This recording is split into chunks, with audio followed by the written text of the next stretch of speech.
ओमचा संबंध काय? तर ती व्यक्ती होती देव के देव महादेव. आकार ओकार मकारनं भरलेला ओम आहे. तो शांतीचा सागर आहे. तो तुम्हाला सकाळपासून संध्याकाळपर्यंत देतोय. तुम्ही त्याला काय देत आहे? हे जीवन कशासाठी आहे? परमेश्वराने तुम्हाला पाठवलेलं आहे पृथ्वी तलावर, या जमिनीवर, मातेच्या रूपे. मग त्याची आठवण का करत नाही? न केलेल्याचा परिणाम काय होतो, केल्याचा परिणाम काय होतो? तबल्याचे बोल नुसते लिहून घेतलेले परिणाम काय होतो, तबल्याचे बोल प्रत्यक्षात उमटलेले परिणाम काय होतो?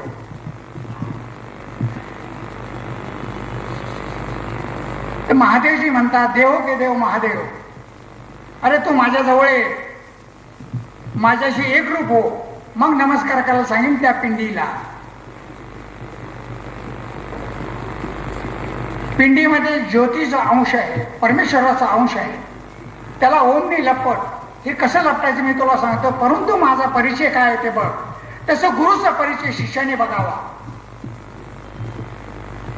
बोट तबल्यावर कसं ठेवावं, काय ठेवावं, थाप कशी मारावी. थापा अशा मारतात, बाजारात चालतात, तबल्यात चालत नाही. हिरवा खासाबांची थाप होती, ती थाप होती, तबल्याची होती. 99 वर्षापर्यंत ती तबला वाजवत होते. आणि आयुष्य दिलं असतं तर त्यांनी 200-200 वर्षापर्यंत तबला वाजवला असता. त्या देव के देव महादेव म्हणतात की ध्याय नित्यम महेशम रजतगिरी नमोम चार चंद्रावतसम पद्माशीलम समंतात स्तुतम मार्गायण री व्याघ्रकृत्यम वसाहानम विश्वाद्यम विश्वमंद्यम निकल भयानम पंचवक्रम त्रिनेत्रम. असा मी भस्म लावणार आहे. तुला दागिने पाहिजे असेल, इस्टेट पाहिजे असेल तर पार्वतीकडे जा, आणि माझ्याकडे भस्म पाहिजे असेल तर तू माझ्याकडे ये. माझ्या शामिल हो, म्हणजे तुला रस्ता दाखवतो. त्या पिंडीला ओमनी लपट. लपटलं जातं का? जरूर जात. अंतर्यामी ह्या गोष्टी आहेत. तशा गुरुच्या बी अंतर्यामी काही गोष्टी आहेत की तबला आल्यानंतर त्याला दान केलं जातं. गंडा बंधनाच्या रूपे, रक्षाबंधन, लग्नाचं बंधन, वास्तुशांतीचं बंधन, आणि हे गंडाबंधन, हेच चालू आहे. गुरु शिष्याचं नातं. म्हणून भगवंताने गुरुर् ब्रह्मा गुरुर् विष्णू गुरुर्देव महेश्वरा गुरु साक्षात परब्रह्म तस्मै श्री गुरुवे नमः व्यास मुनीने का लिहिलं? श्रीकृष्ण भगवंताने गुरु का केला? कशासाठी केला? गीता कशासाठी आली? ज्ञानेश्वरांनी का लिहिली? आणि त्याने गुरु कुठला केला आणि तो का केला? श्लोक वाचता येतात, तबल्याचे बोल पाठ करता येतात, वाजवता येत नाही. वाजवणं प्रत्यक्ष. म्हणून रामाने लक्ष्मणाला उपदेश केला, बा लक्ष्मणा, भावनेपेक्षा कर्तव्य श्रेष्ठ आहे. तर ज्यावेळेला पिंडीजवळ डोकं टेकलं जातं, ओम लपटलं गेलेलं असते, पण हे लक्षात येत नाही. जसा शिरा तुम्ही हॉटेलात खाल्लेला असता, शिरा समून तुम्ही प्रसाद नारायणची सत्यनारायणची पूजा जे करतो ते शिरा समजून वाटत नाही, तुम्ही प्रसाद समजून वाटत नाही. वास्तविक पाहता तो शिराच असतो. घरात मंडळींनी पिशवी दिली, जावं सत्यनारायणची पूजा आहे, त्याच्याकरता सामान म्हणे प्रसादासाठी गूळ, प्रसादासाठी साखर, प्रसादासाठी दूध, प्रसादासाठी दही, प्रसादासाठी पान सुपारी नारळ. त्याला प्रसाद हा शब्द चिटकायला सुरुवात झाली. प्रसाद समजून शिकवला, शिजवून गेला, वाटणाऱ्याने प्रसाद समजून वाटला, खाणाऱ्याने शिरा समजून खावा. जर या वस्तू शिरा आहे उडून जातं आणि प्रसाद चिटकू शकतं, तर माझ्या या पिंडीला ओम का चिटकू नये? चिकटलं पाहिजे. प्रत्येक वस्तू आहे तर तुम्ही न केल्यामुळं, आळसपणाला जवळ केल्यामुळं गाणं येणार नाही, तबला येणार नाही, प्रेमभाव येणार नाही, आदब येणार नाही, लीनता नम्रता येणार नाही. हे आमच्या तबल्याच्या घराण्यामध्ये गुरु परंपरेनुसार अदबीचं वातावरण राहील. जेवढे बी मुलांचे सकाळी तबला वाजवलेले ते कुठले सगळे बाहेरगावचे, काय संबंध? हे पूर्वजन्माचं नातं असलं पाहिजे म्हणून आम्ही एकत्र आलो. तुमचं आमचं पूर्वजन्माचं नातं असलं पाहिजे म्हणून आम्ही बसलो, तुम्ही ऐकताय. याच्यामध्ये कोण आहे तर तो नादब्रह्म आहे. नाद आणि ब्रह्म. नाद हा तबल्याचा, तबल्याही तबल्याचा आवाज आलेला बघितला का तुम्ही? आवाज कधी दिसत नाही, तोच परमेश्वर. अत्तरचा फाया लावलेला आहे कानात, गेला तुमचा दोष एक बाजूने गेला, त्याला वास आला, तुम्हाला वास नाही आला. फाया लावणाऱ्याला वास येत नाही, तबला वाजवणाऱ्याला आनंद वाटत नाही, मग ऐकणाऱ्याला आनंद जरूर वाटतो. तो म्हणतो किती सुंदर वास आला, तो घेऊन बघतो तो. तसं हे नामस्मरणाचा फाया जो आहे तो तुम्ही जवळ का बाळगीत नाही? सतत नामस्मरण जिभेवर का ठेवत नाही? काय या जिभेनं गुन्हा केलाय का? खाऊन खाऊन खाऊन खाऊन जिभेला लाड केलं. मग ज्ञानेश्वर महाराजांनी किती असे प्रोग्राम खाण्याचे केले, एक बी नाही. त्यांना गावाच्या बाहेर हाकून दिलं. अन्न हा शब्द आहे. ल पार्वती मातेनं भिल्लिनीच्या वेशात लास्य नृत्य केलं होतं, ते ल इथे गेलं म्हणून ताल जन्माला आलं. मग हे जर इतकं पवित्र आहे तर मग तबल्याचे बोल का पवित्र असू नये? आहेत ते सुद्धा. चलो मच्छिंदर गोरखाया पखवाज मधून त्यांना सांगितलं होतं, समजवलं होतं. त्याला बोलता येत नव्हतं. त्या राजधानीत, बायकांची राजधानी होती, तिथं अडकून बसले गोरखनाथ. मच्छिंदर, चलो मच्छिंदर गोरखाया त्यावेळेला तिथं वाजत होतं. तर आत्ता का वाजवू नये?